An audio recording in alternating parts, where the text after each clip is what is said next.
अभिवादन स्वीकार करें और विशेष तौर पर ये अभिवादन स्वीकार करें हमारे सचिवालय के कर्मचारी, क्योंकि आज एक ऐसा खुलासा हुआ है जो दर्द 2023 में मिला था उस दर्द को और बढ़ाने वाला है।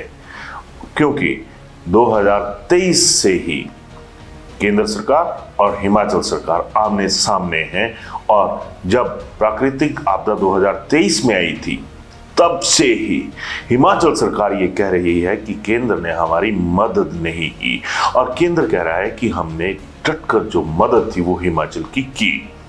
लेकिन इस मदद के बीच में असल मुसीबत कहां पर बरसी, इसका खुलासा आज खुद उस जनरल हाउस में हो गया जिसमें सचिवालय के जो कर्मचारी यूनियंस हैं वो तमाम सरकार के खिलाफ, सरकार की कवायदों के खिलाफ लामबंद हुए पड़े हैं। तो खुलासा क्या हुआ जरा ये सुन लीजिए और इसके लिए भी तैयार रहिएगा कि अगर ये खुलासा सच में सत्य है तो जो झूठ है वो हिमाचल में बहुत ज्यादा फैल चुका है और किसके खाते से ये झूठ फैला होगा या ये सच्चाई रही होगी ये भी तय कीजिएगा। जरा ये खुलासा सुनिए।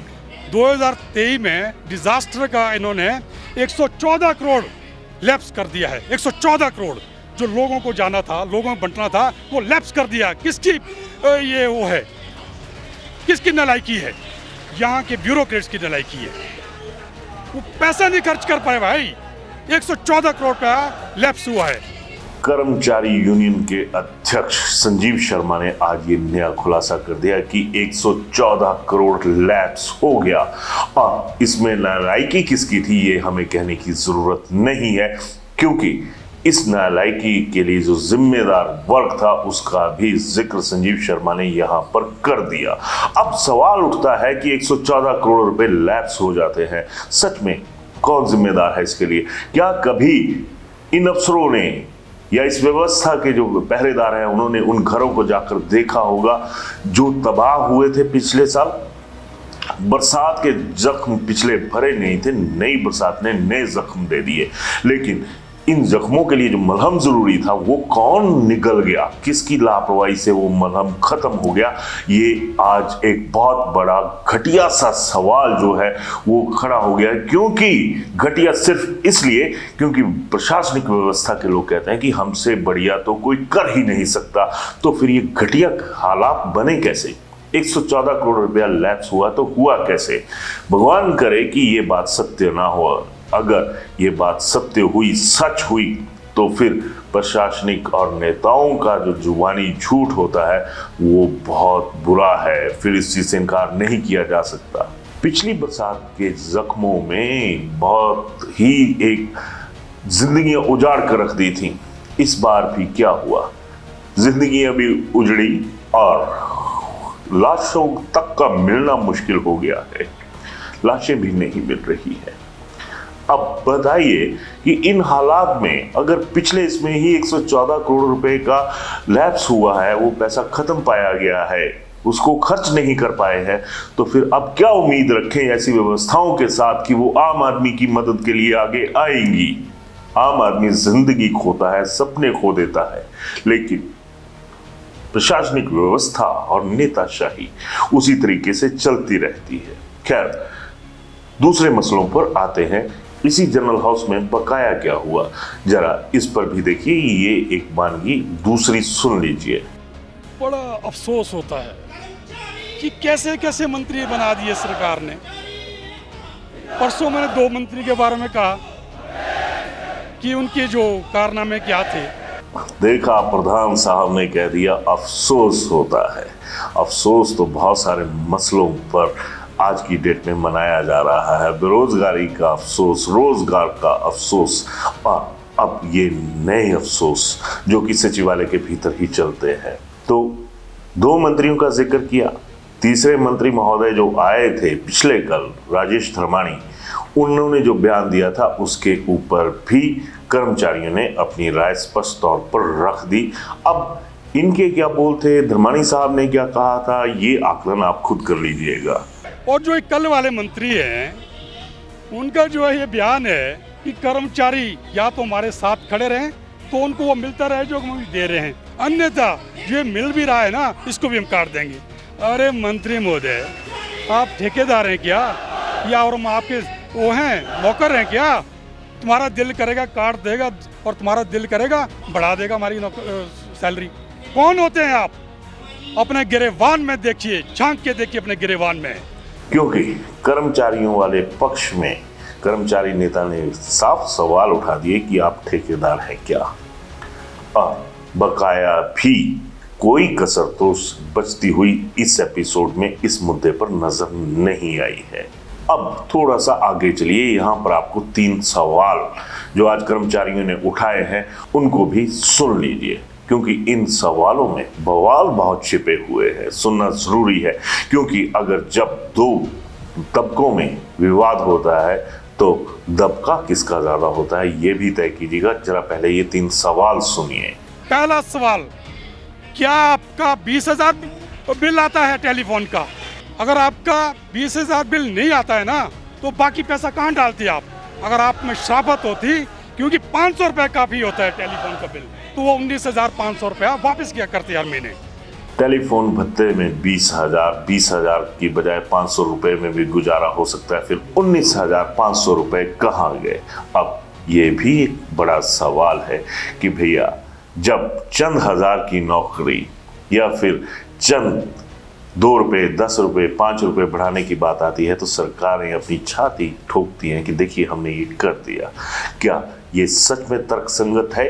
और दूसरा सवाल, क्या वो इतना सत्कार आदर सत्कार करते अपनी कॉन्स्टिट्यूंसी में कि वो 95,000 जो सत्कार भत्ता ले रहे हैं क्यों उनका खर्च हो जाता है? मुझे बताएं, कोई एक आदमी मेरे को बताया कि जो माननीय मंत्री जब अपनी कॉन्स्टिट्यूंसी में जाते हैं तो वो जो ना लोगों को टोपियां बनाते हैं, शॉल डालते हैं, बल्कि लोग उनको टोपी और शॉल नहीं डालते हैं। 95,000 रुपये सत्कार भत्ते वाला भी बहुत बढ़िया था, इस चीज से इनकार नहीं किया जा सकता। सच कहा, अगर सियासत को जिस तरह से मंचों पर चलती है तो उस हिसाब से देखा जाए तो आदर सत्कार तो नेताओं का ही होता है। सही कहा कि शॉल, टोपियां आप लोगों को अर्पित की जाती हैं। जब आप बैठते हैं तो काजू, बादाम, कॉफी, ना जाने क्या क्या आपकी सेवा में रखा जाता है, तो फिर सत्कार भत्ता क्यों?